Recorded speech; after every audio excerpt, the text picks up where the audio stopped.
реакцията на Александър Цветков. Първо към вас, не забравяйте, шоу лига, играйте за удоволствие.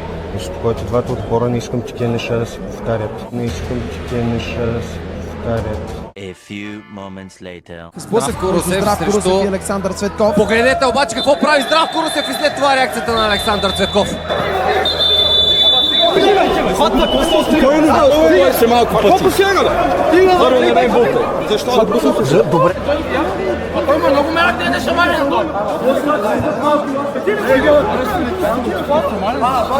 После пия сега тук, където ме снимат. Ще излеземе после отвънка, ще ударим. Интересни коментари от Георги Желязко. Закани. Закани Иванко да се срещнат може би след матча.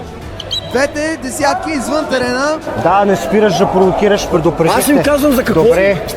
Жълт картон за Филип Томов, който си позволи да каже на феновете на Левски, типични фенове на Левски. Да, вашия прави. Явно имам предвид тези всичките конфликти, но не знам.